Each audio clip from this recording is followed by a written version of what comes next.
Hi and welcome to this Leaving Cert Higher Level Maths video. Today we're going to work through the 2021 Revision Worksheet 1. Question 1 was a sequences and series question, 25 marks and should roughly take about 12.5 minutes. So the first term of an arithmetic sequence is 12 and the sum of the first 9 terms is 135. Find D, the common difference of the sequence. So the formula for their arithmetic sequences are available on page 22 of the log tables, and I have them placed in here.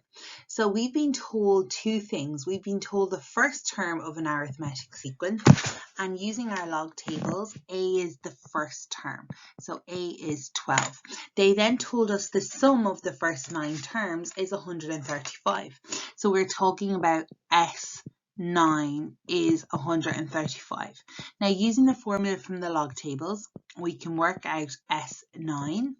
S9 is N9 over 2 times 2 times A, which is 12, plus N minus 1, 9 minus 1, times D, which is what we're looking for, and this should all equal 135. So we can do a little bit of cleanup here. We can multiply both sides by 2 to get rid of that fraction. So we can have 9 times 24 plus 8D, and that equals 270. You can multiply in that 9, or you could divide both sides by 9 because 270 is divisible by 9. I'm going to divide both sides by 9. You'll get the same answer either way. It just makes the numbers that little bit smaller. Okay, so now once we're here, we're going to take away that 24 from both sides, and then D is equal to 6 divided by 8, which simplifies to 3 over 4, or if you prefer 0.75. I'm not a fan of the decimals. I think it would be better to leave it in fractional form, but because it doesn't need any rounding, because it's a nice decimal, you can use that. So part 2, the first, the ninth and the nth term of this arithmetic sequence are the first 3 terms of a geometric sequence respectively. Find the common ratio of the geometric sequence and hence find the value of n. So there's quite a lot in this question. So we take our arithmetic sequence from part I. We know that the first term is A and the common difference was D. We need to know the first term, which we do, it's 12. The ninth term, we don't know, but we could work it out, and the nth term. So the nth term is Tn, which is given by this formula here. So let's use that formula to work it out. So Tn is equal to A, which is 12, plus n minus 1 times D. So 3/4. Again, you can use decimal if you prefer. 12 plus 3/4 n, or 3n over 4 is fine, minus 3/4, and this simplifies down to so we have either, I'll do it in both ways, I'll do it in fraction, I'll do it in decimal. In fraction, 12 minus 3/4 is going to give us 45 over 4. Do use top heavy if you're using fractions, don't go into mixed numbers. Be too complicated. And if you want to think of this as decimal, 11.25 plus 0.75 n, so whichever way works for you. We also need now the ninth term, so now I'm going to use my Tn to work out T9. So 11.25 plus 0.75 times n, which is times 9, so plus 0.75 times 9, and that works out T9 is 18.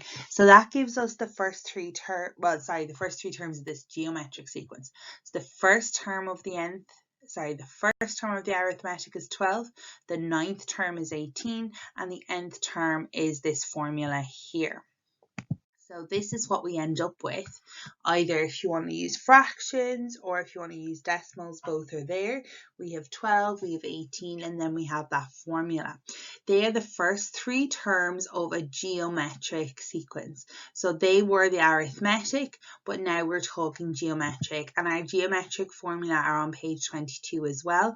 We're working with these ones here. So now I'm just going to change this slightly because this was arithmetic, so I'm going to relabel these. So these are the first three terms. So now this is T2 and T3 when we're talking about the geometric. So where arithmetic is you're adding the same thing each time, geometric is you're multiplying, and that multiplication, that is called OR, the common ratio. To work out the common ratio, so that's the first thing. Now, after all that work, find OR, the common ratio, and then part 2 is hence find the value of n. So to get the common ratio, we divide T2 by T1. So to figure out what you multiply 12 by to get to 18, it's not a straightforward question that maybe you can see the answer. So my ratio is going to be, sorry, now I changed my color. So my ratio here is going to be 18 divided by 12, and you simplify that. And it simplifies to 3 over 2, or again, if you really want to work in decimal, that's 1.5. That's an okay decimal again to work with because there's no rounding. If there was some kind of rounding, I would really strongly recommend that you stay away from your decimals. So now it says, hence find the value of n. So now I know that this is 1.5, so let's clean this up. So when I multiply here by 1.5, I get my 18, and the same should happen when I come across like this, again, if I multiply by 1.5. So I know that T3 is actually 18 multiplied by 1.5, which gives 27. And then I know that that thing that I've just worked out, so my 3/4 and my Tn plus 45 over 4, that should give me 27. Now again, if you want to work in decimal, that's perfect. And we can multiply across here by 4 to get rid of the fraction. So multiply each term by 4 and we end up with 3n plus 45 equals 108, a little bit easier to work with. Take away a 45 from both sides and we get 3n equals 63, and then divide both sides by 3 and we get 21. So it was the 21st term of the arithmetic sequence. So there's our two answers, OR equals 1.5 and n equals 21. So part B, now this was quite tricky. This is from a mock paper, and this has a strong link not only to sequences in series, but also to trigonometry. The diagram below shows a triangle in which the largest angle is 120 and the length of the longest side is 3L. The lengths of the sides of the triangles are consecutive terms of an arithmetic sequence. Find the perimeter of the triangle in terms of L. Okay, so what we're going to do is we're going to take the two sides. They are consecutive terms in an arithmetic sequence, and we're going to write them in terms of the common difference. So if we think about this, we have three terms, 1, 2, 3. The third term is 3L. So how could we write then the other terms? So there's our T3 is 3L. So let's say the common difference is D, because we're not going to bother to introduce any other letter. This is arithmetic. So I've added some number on to get 3L. So working backwards, I must take it away. And if I go back another step, I get 3L minus 2D. Now it's not important which side is which, but you can see that this side here, the base, is a little bit longer. So we'll label that as 3L minus D. And here we'll label this one, which is the shortest side in the triangle, 3L minus 2D. Now we could add all those together and get the perimeter, but then the perimeter would not just be in terms of L, but it would also be in terms of D. So now that we have done this first step here, so the first step is writing the other two sides in terms of L and D, where D is the common difference. Now, we then use these with trigonometric formulae to write D in terms of L. So what formulae I'm talking about are the ones that are here. This is page 16 of your log tables, and I'm specifically looking at the top section, which is to deal with non-right angle triangles. So I'm going to use a formula here. I have 3 sides and 1 angle, so the best formula for me to use is the cosine rule. Okay, so the cosine rule is the one that kind of looks like Pythagoras with that extra piece. Now, if I want to use that, I need to label the triangle. For cosine, it's always easier if the angle we have is labeled A. So I'm going to label that A. That means the opposite side is lowercase a. The other 2 sides, it's not important. I'm going to label this vertex B and the opposite side B, this side C and the opposite side, or this angle capital C and then the opposite side lowercase c. So we're going to now fill into our cosine rule, which is this: a squared plus b squared, a squared equals b squared plus c squared minus 2bc cos of a. A is in degrees. If you've been doing some trigonometry work, will you just make sure that your calculator is in degrees? So let's fill in. This is what it looks like. So we're filling in A is 3l squared, and B is 3l minus 2d, and that's going to be squared, and the C is 3l minus d, and we're going to work this through. So this is just substitution. Now we're going to work this through. Remember, we're attempting to get D in terms of L, so we want to write D in terms of L. Okay, so 9l squared equals 9l squared minus 12dl. I like writing alphabetical order. It's completely up to you. I should write all my L's the same. I find L's can be so easily confused with your ones, so it's important that they distinguish. So I like loopy ones, then I know what my L's look like. So that's the first bracket squared, 9l squared minus 2dl plus 4d squared. And then the second one, 9l squared again minus 6dl plus d squared. Now there's quite a lot going on in this last piece, cos of 120. Now, again, just make sure that your calculator is in degree mode. We hope that this is something nice that we can work with.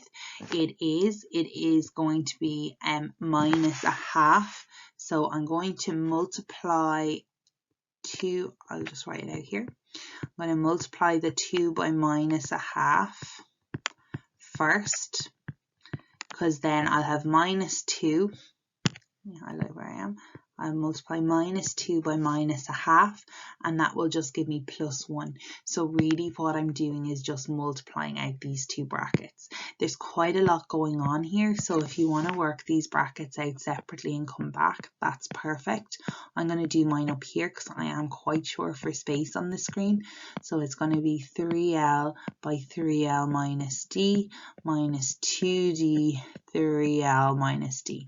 So this is just a lot of algebra, a lot of working out 3dl, and a lot of simplifying. It's long, it's tedious, but do remember that this is a mock question. So probably not the style that we would expect in an exam. Okay, so that's the green piece. Let me keep my color here so you can spot. So there's that green piece, and then that's what's going in instead. The minus 2 by minus a half, remember, is multiplying to 1. So it's just all going to go to what I've underlined up the top there in green. Okay, I'm going to do a little bit of simplifying then as well as just to tidy up. So I have, I'll try to do a bit of color coding here as well, 9l squared and 9l squared. So that gives us 18l squared. We then have minus 12dl minus 6dl, so that's minus 18dl, and then we have a d squared and a 4d squared, so that's plus 5d squared. I still have to put back in this piece up here, so I have plus 9l squared minus 9dl plus d squared. We can now do a little bit of simplifying. I can take away a 9L from both sides, sorry, a 9L squared. So that I'm left with a 0 equals 18L squared minus 27DL plus 7D squared. You've got this far, really well done. We now need to factorize it, and it's quite a tricky piece of factorization, but do keep remembering that this is a mock exam. So to work for factorization, we're going to do guide number. Now, it's going to be a little bit different to what we're used to because the fact that there's 2 letters. But let's focus on the 8 and the 7 as we normally would with our guide number, our 18 by 7. So we're multiplying those two together to get my guide number, and my guide number then is plus 126. Now that's a little bit tricky to do because the number is quite big and we're trying to get a difference of 27. So look, let's just play around with it. 126 divided by 2, because it's definitely divisible by 2, and that gives me 2 and 63, which won't work. So let's try 3. This is literally trial and error. So there's 3 and 42. Again, not quite the numbers we need to get to 27. And then let's try 4. 4 doesn't divide in evenly. 5 doesn't divide in evenly. 6. Now, 6 and 21. That's perfect. So now, although it's trial and error, you think, oh, that takes so long. It doesn't, okay? Just work through it systematically and start like I did with 2, then work up 3, 4, 5, and so on. So now we have what basically adds together to give us minus 27. So now let's split this out. 18L squared. We're splitting this into 2 pieces. So let's split this into minus 6LD and minus 21LD. Actually, it should be DL, apologies. It doesn't matter. Plus 7D squared equals 0. And now we're going to do some grouping. Now grouping, it's not going to matter that there's that extra letter there. Okay, so the only thing really different is that there is that extra letter there. Otherwise, our process is pretty much the same. So here 6L is common, leaving us with 3L minus, so 3L minus D. And then here we always take the sign of this one, so minus 7D is common as well, and that leaves us with 3L and then minus D equals 0. My brackets are the same, so I get 6L minus 7, and here we have 7D, and then 3L minus D equals 0. Okay, so although completely different, our guide number is not affected. Okay, it is not affected by that second letter. The process is still the same. So we use a zero product property to say, well, either 6L minus 7D equals 0. So in that case, and remember, we're trying to get D in terms of L. So 7D equals 6L. So D is equal to 6L over 7. Or 3L minus D is 0, so in that case D is equal to 3L. So which is the correct answer? Are both of them correct? Well, let's look at D equals 3L first. If D was 3L, this side here would end up as 0, because 3L minus 3L is 0, and this side B, this side B would end up being negative. So this is not possible. So my answer is D is equal to 6L over 7. So now we can think about the perimeter. So don't forget what the actual question was. It was about getting the perimeter. So the perimeter is going to be 3L plus 3L minus D plus 3L minus 2D, which is 9L minus 3D, but now we have something we can sub in for D, so it's minus 3 times 6L over 7, and when we simplify this, and you can use your calculator to do this, just don't put in the L, so you're doing 9 minus 3 bracket 6 over 7. And when you do that, you get 45 over 7L. I wouldn't change that to a decimal because it's not a particularly nice decimal. And there's our final answer. Question 2 is a calculus question. Again, 25 marks, so roughly about 12.5 minutes. Part A, differentiate 5 minus 3x minus 2x squared with respect to x from first principles. Now, first principles has a very specific layout, so it's really, really important that you follow it. The first thing I would suggest that you do is actually use your shortcut to differentiate this so you know what the answer should be. So here, 5 disappears, minus 3x differentiates to minus 3, and for the last part, remember, bring down the power and take 1 away from your power. So you're left with minus 3 minus 4x, and that's what our answer should be. You need to know the formula for first principles off by heart. This is it here.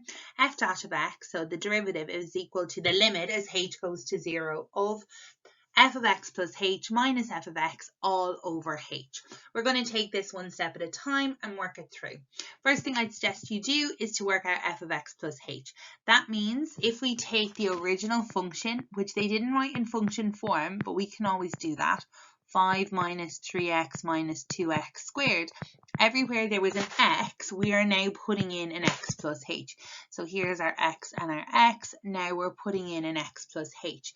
This is then what it looks like. So 5 minus 3x plus h minus 2x plus h squared.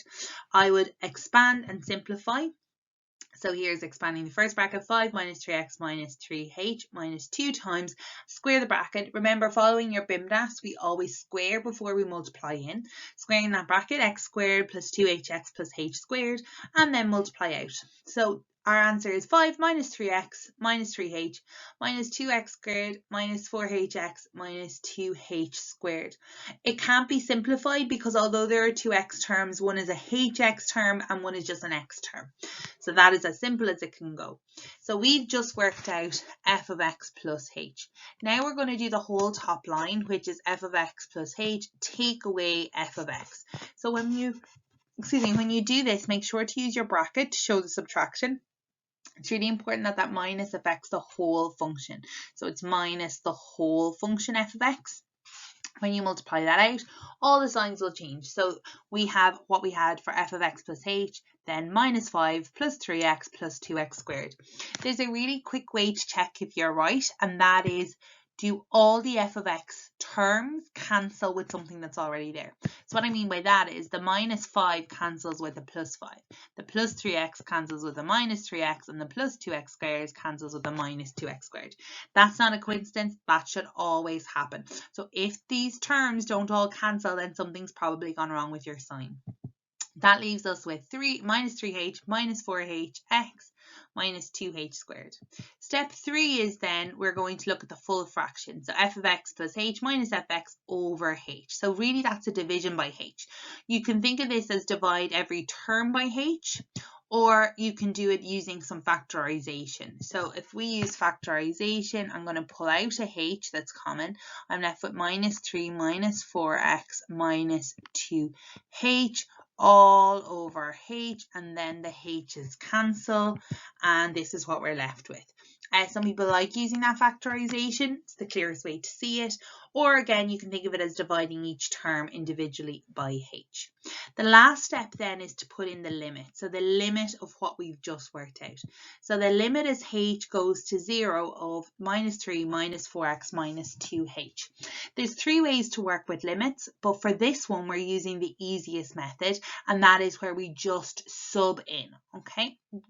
We're saying instead of h, we're subbing in 0.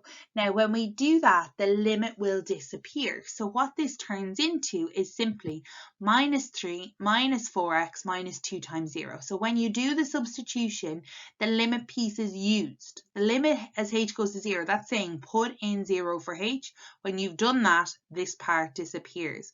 So we're left with minus 3 minus 4x, which is our final answer. Double check that that's what we had when we did the shortcut. It was, so all is good.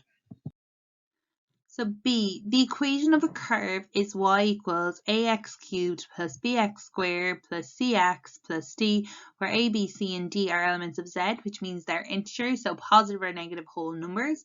and x is an element of the real numbers. The coordinates of a turning point of a curve are 0, 2, and the coordinates of a point of inflection are 1, minus 1. So we've been given two important pieces of information. We have a turning point and a point of inflection, and they're asking us to find the values of A, B, C, and D. So just some key points here. To get turning points, we do the first derivative and we let it equal 0 to solve for x. To get a point of inflection, we have the second derivative equal to 0. And then the third thing is, if we have a point, and remember, even though this one is a turning point and the other one is a point of inflection, they're both just points that are on the function. When they're subbed into the equation, they'll work. And what I mean by that is the equation will balance. So we can use that fact, and that is 4 different pieces of information then that we have. So I'm going to work with, first of all, the point 0, 2. And I'm going to work with this not as a turning point, but just as a point on the curve itself. So this is a cubic, and we don't know whether it's positive or negative. We need to understand first what the value of A is. However, I do know the point 0, 2 is on it. Now 0, 2 is a very special point because that's the point that's on the y-axis. So that actually tells us straight away the y-intercept, but that then links to the constant in the cubic. Now, if you didn't see that, what we could do is substitute in. So instead of y, we put in 2. A x cubed plus b x squared plus c times x plus d. All those zeros disappear and we get d equals 2. So the constant, the one without an x, so the d, that is 2. So 0, 2, because that's the y-intercept. Now I'm going to use the turning point. Now, for the turning point, we need the first derivative. So the first derivative is going to be dy dx. So we're going to differentiate this. You bring down your power and take 1 away from your power. Bring down your power, take 1 away from your power. Bring down your power, take 1 away from your power. So when we have anything that's just an x term, it ends up as the coefficient and constants disappear. For this turning point, we would have let this equal 0. Okay, so that's how we get a turning point. The first derivative, I've written it as f dash of x, but you can also write that dy dx equals 0. Now, the turning point is 0, 2. So when I sub in the x value, this should work. So it should balance. So we have only the x value. That's all we worry about, okay? We never think of the y value when we're doing turning points. So I have 3a times 0 squared plus 2b times 0 plus c equals 0, and tidying all that up, that gives us simply c equals 0. Okay, so I get my second constant or coefficient here. So I know c is 0 and d is 2. The next thing I'm going to work with is the point of inflection. So the point of inflection is where we take the second derivative and we then let that equal 0. The point of inflection in this question is 1 minus 1. So the first derivative that we had, and I'll just write it here so we can use it, dy dx was 3ax squared plus 2bx plus c. So then to differentiate that again, d squared y dx squared, it's going to be 6ax plus 2b. Point of inflection, I'm letting that equal 0. You need to know that. You need to know how to work with your stationary points, how to say, okay, if I'm asked the point of inflection, what do I do? And that second derivative equal to 0. So now I know that when I sub in the x value from my point of inflection, this will work. So this little equation will work. So 6a times 1 plus 2b equals 0. And cleaning that up, we get 6a plus 2b equals 0. Now, I can't get an answer for that because there's still 2 unknowns. So I'm going to label that equation 1. And I'm going to then try find another equation so I can do simultaneous equations. So the last thing I can do is use the fact that I have this point 1 minus 1 and it sits on the curve. Now to make life easier, what I've done is I've taken my original curve, which was ax cubed plus bx squared plus cx plus d, and I've substituted in what I've already discovered. So remember we found that c was 0 and d was 2. So this simplifies to ax cubed plus bx squared plus 2. So now if I take the point 1 minus 1 and I sub that in with my x and my y value, since that point is on the function, it will balance, it will work. So I get minus 1 equals a times 1 cubed plus b times 1 squared plus 2. Cleaning that up, I get a plus b equals minus 3, and that becomes our second equation.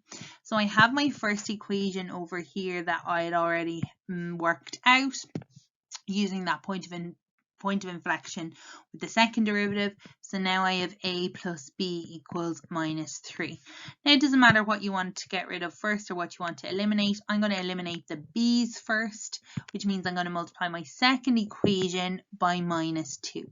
So I get 6a plus 2b equals 0. That doesn't change. My second equation becomes minus 2a minus 2b equals 6. The b's then eliminate.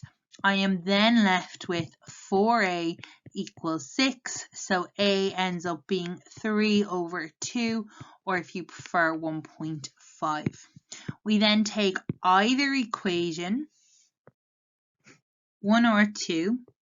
I'm going to take 2 because it's a little bit easier. A plus b equals minus 3. A is, I'm going to use fractions, but again, you can use decimals, there's no issue. Minus 3. I'm going to do minus 3, take away the 3 over 2, or take away the 1.5, and then that ends up giving us b is equal to minus 4.5, or minus 9 over 2. Now, the one little issue, and you may have spotted this, is that they did tell us in this question that a, b, c, and d were integers, which obviously they're not. A and b actually end up as fractions. So it would be more correct if this said element of q, which means quotient rational numbers, so it can be a fraction. So just to summarize here at the end, so we have it all on one page, we found that value of a was 1.5, or 3 over 2. The value of b was minus 4.5, so minus 4.5, or if you prefer, minus 9 over 2. C was equal to 0 and D was equal to 2. So just be careful. Again, mock questions, sometimes they go wrong, but we wouldn't expect to see anything like that in an exam situation. This could throw you because when you get to 1.5, you might go, oh, actually, it must be wrong because I didn't get an integer. Part 2 then says, hence, so using what we've just done, find the coordinates of the other turning points of the curve. So remember, turning points, we let the first derivative f dash of x or dy dx equal to 0. So here is what the cubic actually looks like if you use fractions, or like this if it's decimal. To get the turning points, we're going to get dy dx. Now, when we differentiate and we bring down the power and take one away from the power, I think it's always much easier if you're working with fractions. But look, if you're happy to work with decimals, do. I just find multiplying the fractions a little bit easier. So bring down the power, so that ends up as 9 over 2, take one away from the power, so that's x squared. And then bring down the power, take one away from the power, that ends up as minus x. That is our derivative because there is no x term and the constant disappears. So we're going to let that equal 0. And when we do, we end up with a quadratic. If you prefer, we can get rid of the fraction by multiplying everything by 2, and then actually you can divide by 9 just to simplify it. Minus 2x equals 0. It isn't a quadratic trinomial, but it is a quadratic because it has an x squared. So we're going to have to factorize. We're going to use highest common factor. X is common, so we end up with 2 answers. X is equal to 0 and x is equal to 2. So the point we already were given in the question was this one here, which was 0, 2. This is our new point. So this is the other turning point. Now, they wanted the coordinates, which means the x and the y. So we need now to take this and sub it back in to our original function here to get the y value. So y is equal to 3 over 2 x cubed minus 9 over 2 x squared plus 2. Put that straight into the calculator and we end up with y is minus 4. So therefore the coordinate is 2 minus 4. Make sure to answer the question that you've been asked. It's not enough to just get the x coordinate. They wanted the whole point. Question 3, coordinate geometry, 25 marks, roughly about 12.5 minutes. So the circle S has a center C, which is at 7 minus 8, and it passes through the point P, which is 2 minus 2. Find the equation of the circle S. I would always say sketch out what you can. It can really help you to understand how to move forward. And don't forget your log tables, page 19 has all the formula you need. So here is my sketch. I have C, which is at 7 minus 8. I've put my point P, I think roughly based off points, it's somewhere up here, 2 minus 2. For the equation of the circle, you need two things. So the first thing you need is the center point, which I have, and the second thing is the length of the radius, which I don't have. But looking at my diagram, actually the radius is just going to be the distance between those 2 points, and that's why a sketch can be so helpful and so important. So x1, y1, x2, y2, we're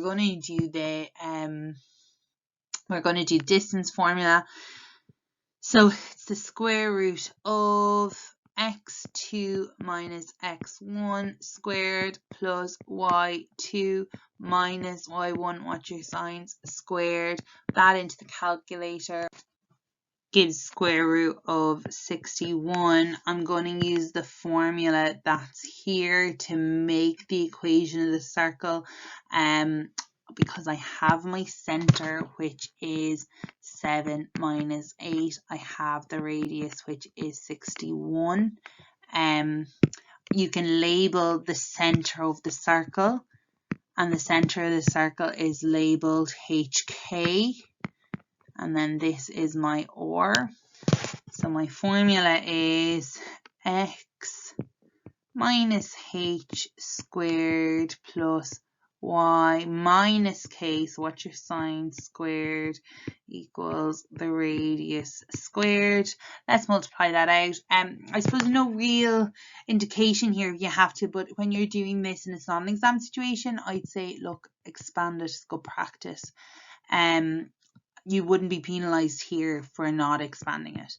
14x plus 49 plus y squared plus 16x plus 64 equals 61. Let's clean that up. So we get x squared plus y squared minus 14x. Oh, little typo, apologies. That should be y. Plus 16y. Then we have 49 plus 64, taking away the 61 from the other side, and we get plus 52 equals 0, and that is the equation of circle S. But if you left it like this and just squared out the right hand side, absolutely perfect. Part II. Q is the point on the circle S that is closest to the x-axis. Find in third form the coordinates of Q. Okay, so this is an interesting question. When it says closest to the x-axis, that implies that it doesn't get to the x-axis. So what we're going to do is we're going to do a really quick sketch. Now, the sketch, it'll be good to kind of get it into the right quadrant at least. So our last sketch didn't have an x and y axis. So although we just had a circle, it was really helpful. Now we want to put in the x and y axis, and we want to get a rough idea of where the circle is. So this is what it looks like. How do we know it's in this quadrant? Well, we're thinking about our points. So think about where that center point is, that 7 minus 8. Think about where that point P was given to us, and that was 2 minus 2. It doesn't matter really about the y-axis, it's really about the x-axis. So it's coming up to the x-axis, but actually it never touches it. So my drawing here is actually taken from GeoGebra, so it is an accurate diagram, but you would just need a general sketch. So it doesn't matter how far away from the x-axis you show your circle. What's important is the circle does not get to the x-axis. So the key idea here and where the sketch comes in helpful is that Q is closest to the x-axis. So when we think of it, we're really looking at a point that is vertically straight up from our center point. So if we draw a line, we will hit our point Q here. So our center point was 7 minus 8. And we know that the radius is 61. So therefore, to figure out the coordinates of Q, we literally move that point up root 61. Now, so root 61, if you want to put it, it's about 7.8. See, then if we think in terms of our y, so our y here is minus 8, and we're adding on that root 61. So the coordinates of Q, it's still 7, the x hasn't changed, but we're going to have minus 8 plus root 61. You can put that into your calculator if you want, but they did say to give it in third form, and it will simplify for you if it can be simplified, but here it can't. So that is our answer for Q. So part B. The point R is also on the circle S. The length of the chord PR is 10 units. The diagram shows R1 and R2, the two possible positions of R. Find the possible equations of PR. Now, the diagram here is really helpful, and there's a key idea that if we draw a radius from C to the end to the edge of the circle, we can draw one in particular that will perpendicularly bisect the chord. So here, there's its perpendicular bisect, which means if I know the full length of PR is 10, each of these sides are 5, I then can complete the right angle triangle, because remember it's perpendicularly bisecting. So PC is the radius, so in this question it's root 61. And I have my 5, I can work out my third side there.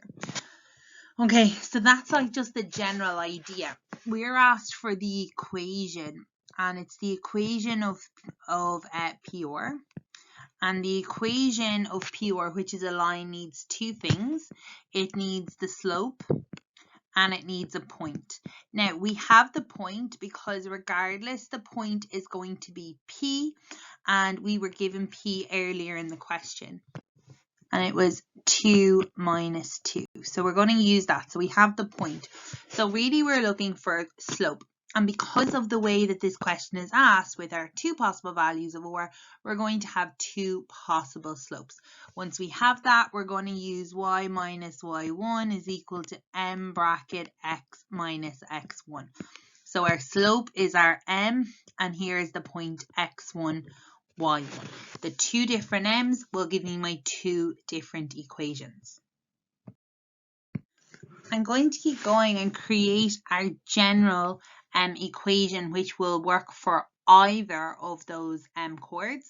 And to do that, I'm going to sub in what I know. I'm going to leave my slope as m since I don't know it, and then I'm going to tidy up to create this like general equation. So it's y plus 2 equals mx minus 2m.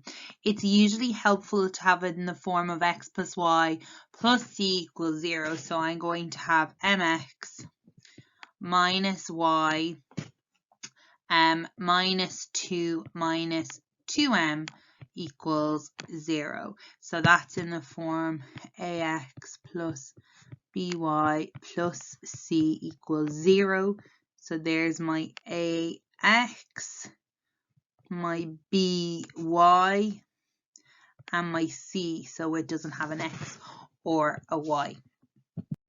So what else can I do? So I've got that general equation.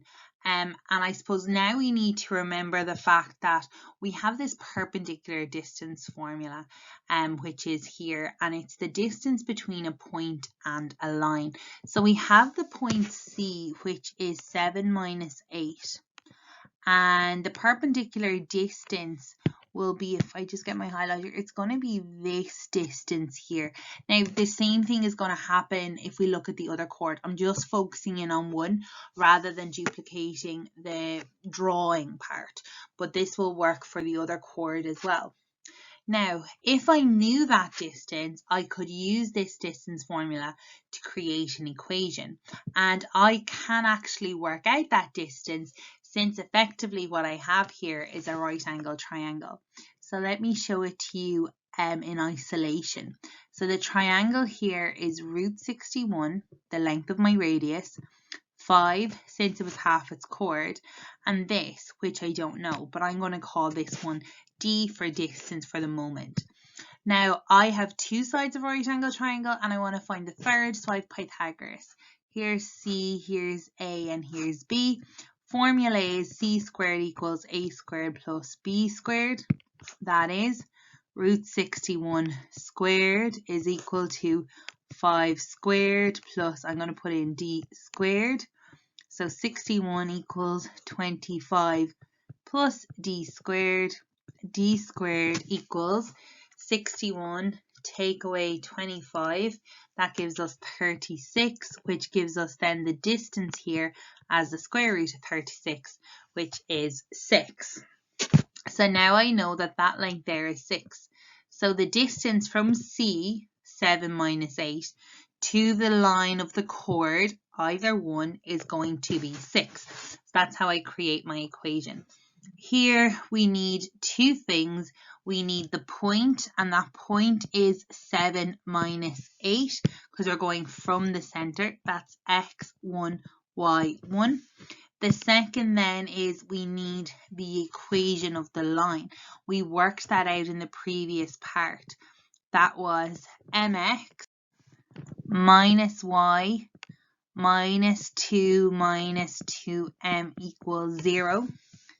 That's in the form ax plus by plus c equals 0 there. So we get a is, b is, and c is. So a is m, b is minus 1, c is minus 2 minus 2m. So with all of that, I know that when I sub it into the formula, it will equal, it'll equal 6, which is the shortest distance, which we've worked out over here. When I sub in, this is what I get. Remember, those straight lines are absolute value signs. We'll deal with them in a second. Let's expand and simplify where we can. 7m plus 8 minus 2 minus 2m. They're all in absolute value signs all over the square root of m squared plus 1. And that all equals 6. We can tidy it up a little bit more. 7m minus 2m is 5m plus 8 minus 2 is 6. I'm going to multiply both sides by the denominator, so I get 6 square root of m squared plus 1. How we get rid of the absolute value signs and also how we get rid of surds is squaring. So squaring is the best way. We have a few different ways we can work with the modulus. We have a shortcut, but actually squaring is probably the easiest. Remember, when we square modulus signs, we actually do need to square it. Nothing cancels. So this is 25m squared plus 60m plus 36 equals. Now, when we square this, we're going to end up squaring both pieces. So it's going to be 36 times m squared plus 1. Cleaning this up a bit more, 35m squared plus 60m plus 36 equals 36m squared plus 36. It's quadratic, so I'm going to bring everything over to one side. So I'm going to take away a 36m squared from both sides. That leaves me the minus 11m squared. The plus 60m, there's nothing that can be done with it. And 36 take away 36 is just a 0. So we have a quadratic, but we don't have a quadratic trinomial. Instead, we have two terms, so we're going to have to factorize in a slightly different way. Highest common factor, m is common in both terms, leaving me with 11m minus 60 equals 0. Zero product property, we let each of these factors equal 0, which means m is either 0 or 11m minus 60 is 0. That means 11m is 60, so therefore m is 60 over 11, which can't be simplified. So now we've got our two values of m. So now we go back and we're going to get our two equations. So equation 1 is where m equals 0. So remember, our formula was mx minus y minus 2 minus 2m equals 0, and we're just subbing in our two values of m. So m equals 0 really means that that line is flat, and it kind of looked like it in the question, but I suppose we didn't know for sure. There was no guarantee that it was exactly flat. So you just have to be very, very careful not to assume anything. Minus y minus 2 times 0 equals 0. We get minus y minus 2, so y is equal to minus 2, and that is our answer. Now, that looks a bit funny because it's not y equals mx plus c, and that's because it's flat, and this is known as a constant. So it is an equation, it's just a different looking equation. Equation 2, we're going to do that when m equals 60 over 11, and we're going to sub in. So we end up with 60 over 11 times x minus y minus 2 times 60 over 11 equals 0. You can multiply across by 11 to get rid of the fraction. That's exactly how I will work. So 11, they cancel, by 11 here, by 11, by 11, and these cancel, and this side by 11, but it's 0. And that gives me then as the second equation 60x minus 11y minus 22, and then minus 120 equals 0, which can be simplified a little bit more. 60x minus 11y minus 142 equals 0, and that's our second equation of the chord, and that will represent this chord here for the line between P and R1. Question 4 is a probability question, so from paper 2, 25 marks and roughly about 12.5 minutes. So part A, the probability that a certain rugby player scores from each place kick he attempts is 85%. During a particular match, he takes 5 place kicks. Find correct 4 decimal places the probability that he scores exactly 3 of the 5 attempts. So there's some key information here, and that 85%, and I'm just going to do 4 decimal places. So we're talking about he has 5 attempts and he scores 3 of them. So actually this is called Bernoulli trials, and Bernoulli is also known as the binomial distribution. So Bernoulli is named after the Italian mathematician who developed it. but it really is known as the binomial distribution, and that's how it looks in our log tables. It's on page 35, and here is the formula. The reason I know that I need to use Bernoulli is because I know that there's been a number of attempts, so 5 attempts, and 3 of them he has succeeded. But the successes, we don't know when they were. I don't know whether the first 3, the last 3, the middle 3, did he succeed and then fail? And that problem of having all of these possibilities, that's where Bernoulli then helps us. So Bernoulli's formula is n choose or p to the power of or q to the power of n minus or, where n is the number of trials, which is 5, or is the number of successes. Now, success is the thing that we want. So he scores. So what we want is the scoring. So there were 3 scores. P is the probability of that success, which is 85%, and I'm going to write that as a decimal, which is a little bit easier to work with, 0.85.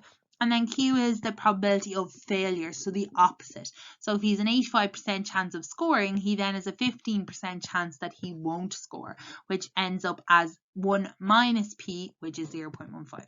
So 5 choose 3, and this is choosing. On your calculator, it's the NCOR button.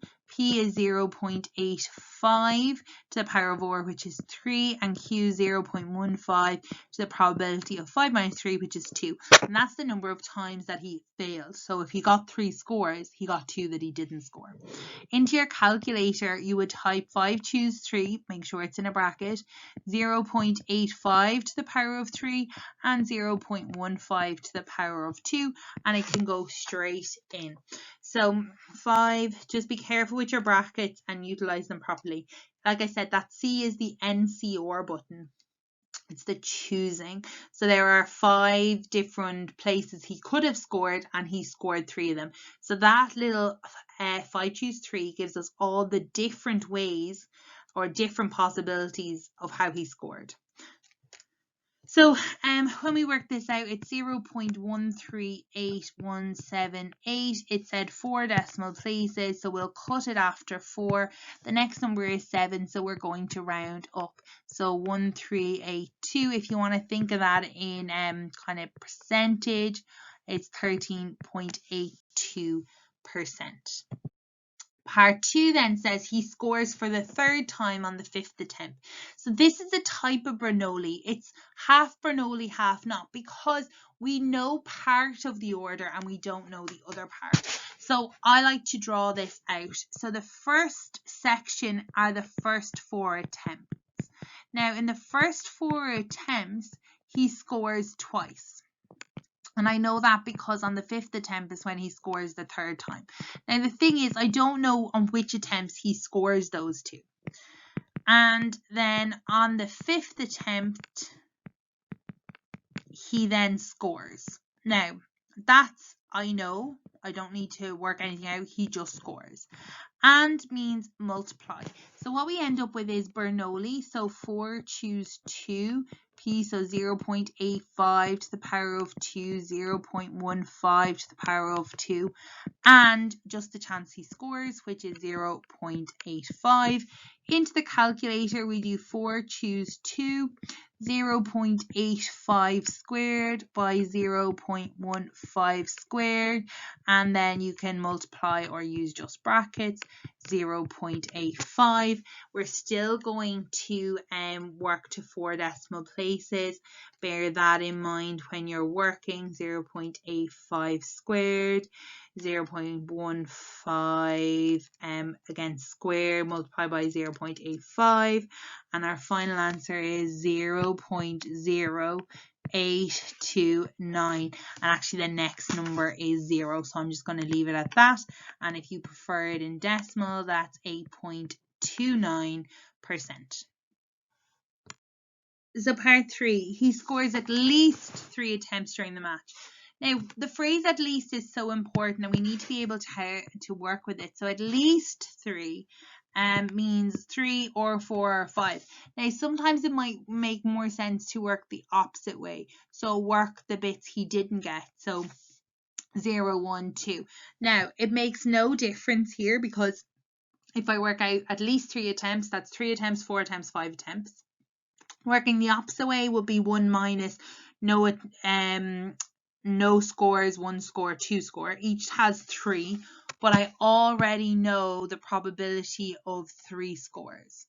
Okay, so I've worked that out. That is being in part I. So the probability of 3, or the probability of 4, or the probability of 5. So how that looks is all of these are out of 5 attempts. So using Bernoulli, 5 choose 3, 0.85 to the power of 3, 0.15 to the power of 2, plus 5 choose 4. So 5 attempts, we score 4 of them. 0.85 to the power of 4, 0.15 to the power of 1, plus 5 attempts, 5 choose 5, 0.85 to the power of 5, 0.15 to the power of 0. This whole thing will simplify to just this, because I don't need to worry about an order if I get all 5 shots, because there's only one way that can happen. If you check, 5 choose 5 will give you 1, and 0.15 to the power of 0 will also give you 1. So it just makes it a little bit quicker. Now I'm going to go a little bit extra decimal places, but we'd pull them out. So I've gone to about 6 decimal places for each of those. That allows us to ensure that there is no errors due to rounding. So when I add all these 3 pieces together, I end up with 0.97339. That 3 is where we cut it. The next number is 9. So that is 0.9734, or if you want that in decimal, 97.34%. A, B, and C are 3 events. A and B are independent. Now that is key. When you see that they are independent, or want to prove that they are independent, you need to remember your formula, and that is the probability of A multiplied by the probability of B is equal to the probability of A intersection B. Probability of A is a third, probability of A intersection B is 1 over 12, probability of C is a half, probability of B union C is 5 over 8. Find P, probability of B intersection C, and investigate whether B and C are mutually exclusive. Now, often students jump in and focus on what they've been asked, but what I would suggest is work with what you have. They told us that A and B were independent, so actually we're going to use this fact and see how it can be helpful. So if this is what we know, let's fill in which of these numbers we have. So we have a third. I don't actually know what the probability of B is, but now actually I can work that out. So probability of B is equal to a 12th divided by a third, which ends up as a quarter. You can use your calculator there to help. Okay, so actually independence got us the probability of B, which was key. Now, probability of C is given as a half, and probability of B union C. So anytime we have union, and if I draw this out, and I'll show you, here's 2 sets. There's B, there's C. If we want to get B union C, and we can do the probability of that, it's going to be the probability of B plus the probability of C.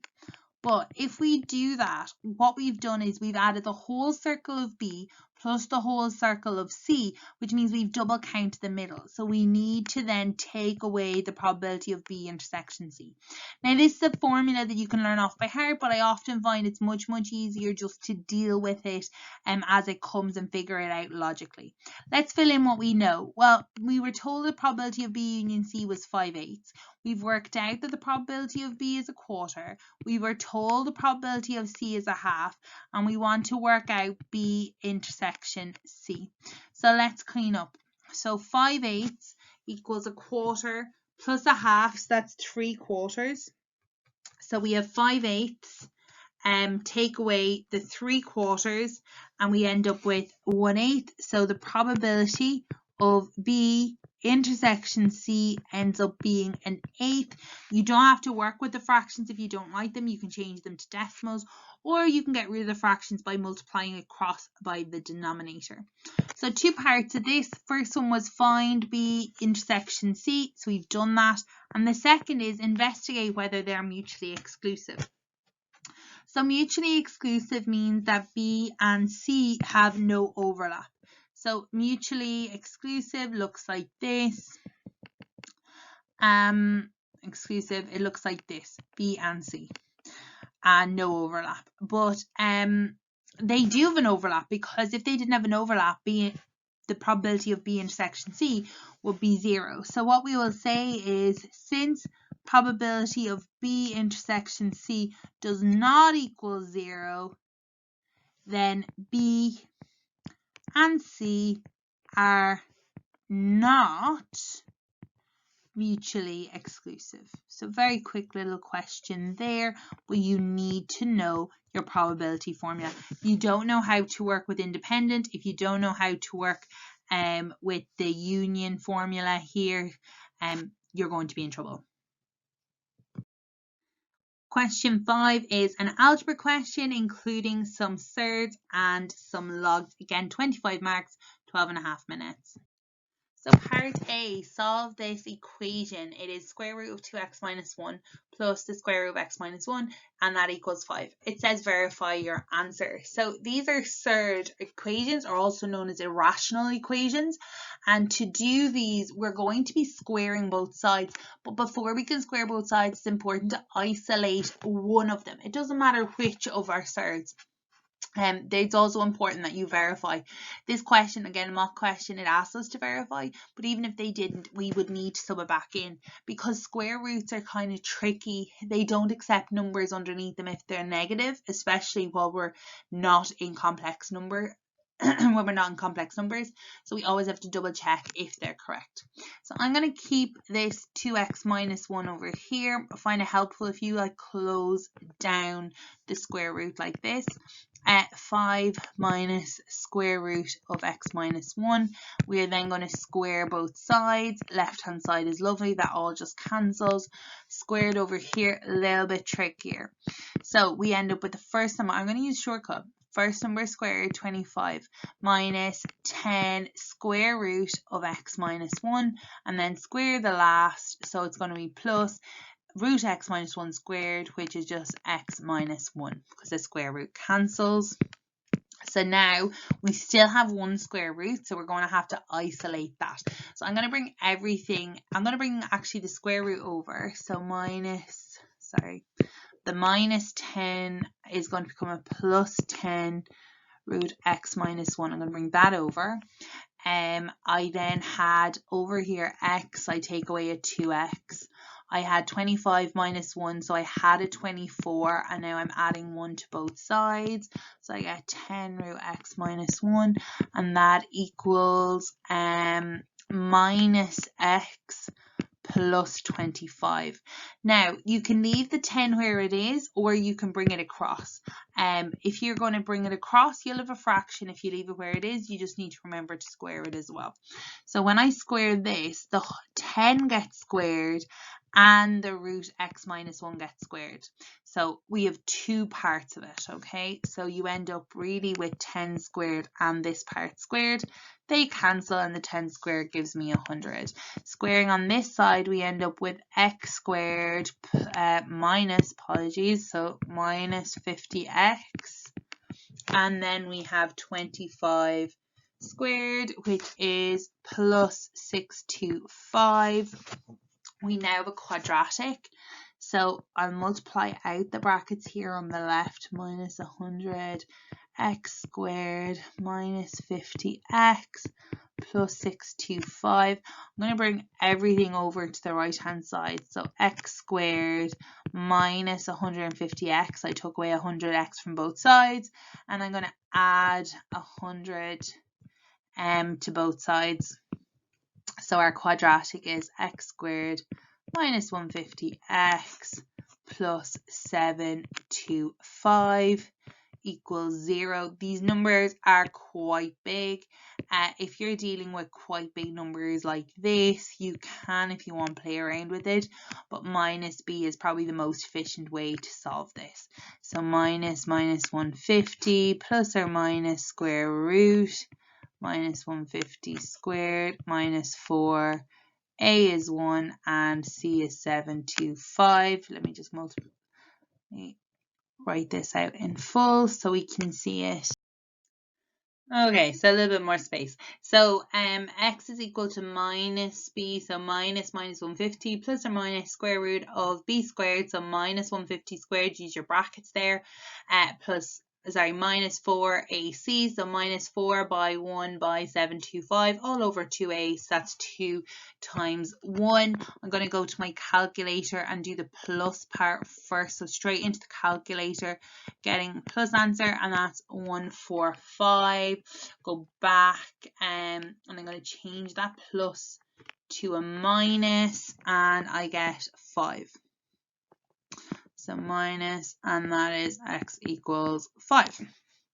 So now I just need a quick verification. Do they both work? So this is the square root of 2 times 145 minus 1 plus square root 145 at minus 1.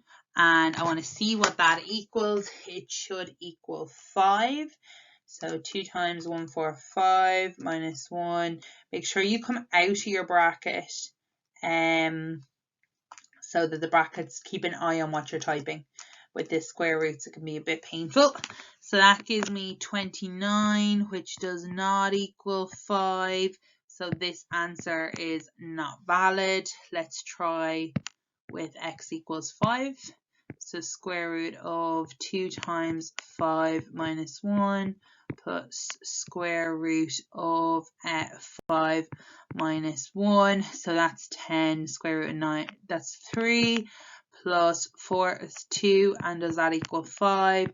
That does. So therefore that is valid. So our only valid answer is x equals 5.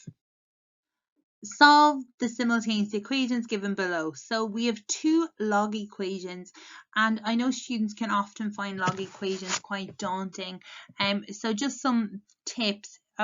Remember, when we're dealing with just log on its own and we have a log button on the calculator, that's really log to base 10. Or common log is what it's known as. How we deal with log equations, whether it's simultaneous or not, is we want to get it as a single log. And the reason we want to get it to the single log is because then we can use our rules to convert it to an index equation. So it's a to the power of x equals y, then log to the base a of y equals x. So it's here on the top of page 21, that little conversion, okay? So that's what we're always aiming towards. So first thing I'm going to do is I'm going to label my 2 equations. I have equation 1 and I have equation 2.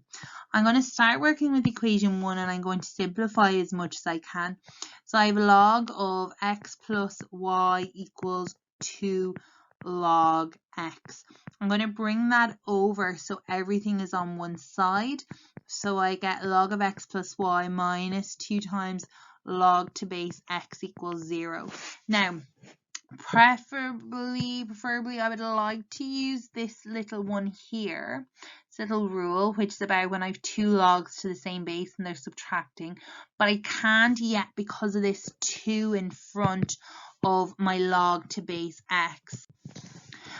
What I need to do then is get rid of that, and the rule here, the third rule, will help me do that. And it says when there's a number in front of the log, it can be placed as a power. So then the next line here becomes log of x plus y minus log of x squared equals 0. And now I can go back and apply that second log, which means if I'm subtracting 2 logs, I can divide. So it becomes x plus y over x squared equals 0. Okay, so you can leave it like this for the moment, or we can convert to an index. So that's going to help us create an equation that's easier to work with. If it's helpful, put in your base 10. I'm going to use my circle method to convert. If you don't want to use your circle method or you don't know it, that's fine. Use your little conversion here. We end up with 10 to the power of 0 equals x plus y over x squared. Anything to the power of 0, and that's actually on the same page, page 21, but you can put it into your calculator either. Anything to the power of 0 is 1, so I get 1 is equal to x plus y over x squared, and then one more go, multiplying both sides by the denominator, we get x squared equals x plus y, and now that equation is much nicer and much easier for us to deal with. Now let's do the same thing for equation 2. Now there are a few different ways, so if you're approaching this slightly different, as long as you're getting the same answer, that's perfect. So here we have a few different logs, so we're going to have to deal with them bit by bit. We have log to base 10 of y, so that's our common log, no base written, is equal to log to base, base 10, so it's just log 2 plus log of x minus 1. Now, I'm going to use the first law here, the first rule, to combine the right-hand side. And that ends up giving me log of 2 times x minus 1. If you want, you can simplify this. And that gives me log of 2x minus 2. I'm then going to bring everything over. Again, it doesn't really matter what way we work it. I'm going to do log to base y minus log to base 10 of y. So log of y minus log of 2x minus 2 equals 0. Combining this using my second law is log y divided by 2x minus 2. And that equals 0. If you want to put in your base here, because we're going to convert it. Okay, if you can't work with the log, we try instead to work with the index, the exponent. So this ends up, again, circle method, or if you prefer, we have our little conversion formula here on page 21 of your log tables. So we end up with 10 to the power of 0 equals y over 2x minus 2. That is the same as 1 equals y over 2x minus 2, which simplifies to 2x minus 2 equals y. What I'm doing there is I'm multiplying both sides by the denominator times 2x minus 2. And that becomes our updated equation 2. So now we have what we know as a nonlinear, linear, simultaneous equations. Here's my nonlinear and the second one is my linear. I'm going to use substitution. My linear has already isolated that y, so I'm going to sub 2 into 1. How that ends up looking is x squared equals x plus, instead of y, I'm putting in 2x minus 2. Tidying this up, I get x squared equals 3x minus 2. Since it's a quadratic, I'm going to bring everything over to one side. I'm then going to factorize using the shortcut for guide number. Minus 2 minus 1 equals 0. And that actually gives me two answers, x equals 2 and x equals 1. I then go back to my linear equation, which is equation 2. And when x equals 2, I then figure out what is y. Remember, the formula is y equals 2x minus 2. So that's 2 times 2 minus 2, which gives 2, which is the 0.22. And then the second point was when x equals 1. So again, y is equal to 2 times 1 minus 2, which gives me 0.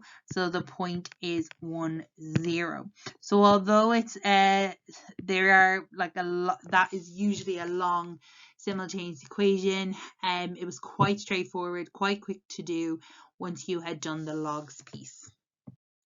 So part C, Part 1. Solve the equation the absolute value of x plus 2 is equal to absolute value of x minus 13. So the modulus or absolute value signs mean whatever is in it, we need to take it as positive. So therefore, in order to solve this, we need to get rid of those modulus signs. And the easiest way to do it is by squaring both sides. We know that when we square both sides, any real number squared is positive. So now we're definitely working with positives, so we no longer need the absolute value signs. So we get x plus 2 in absolute or modulus signs and x minus 13 in absolute value or modulus signs. We're going to square both sides. When we square both sides, you do need to square it. It's not a square root, so you're not going to just drop the signs or there's cancelling. You're squaring what's inside. So minus 26x plus 169 when we square 13. There's an x squared on both sides, so taking that away, they'll disappear. So I end up with a linear equation. So I want to get all my letters on one side and all my numbers on the other. So I get 30x, I add 26x to both sides, take away 4, so I get 165. So x is going to be 165 divided by 30. And that gives us 11 over 2 or 5.5, whichever you prefer to work with. Part 2 of this then says, hence solve this modulus equation. So give your answer correct to 3 significant figures. Hence means using what we've just calculated. So it's really important to notice how this equation reflects equation 1, and the only difference is the x is replaced by a 3 to the power of y. So here's what we had in part I. And we worked out that x was 5.5, and then this is what we have now. So hopefully you can spot that the x is now 3 to the power of y. So therefore, where we worked out that x is 5.5, we can now say, well, actually, therefore, 3 to the power of y must be 5.5. Okay, so there was just a substitution there.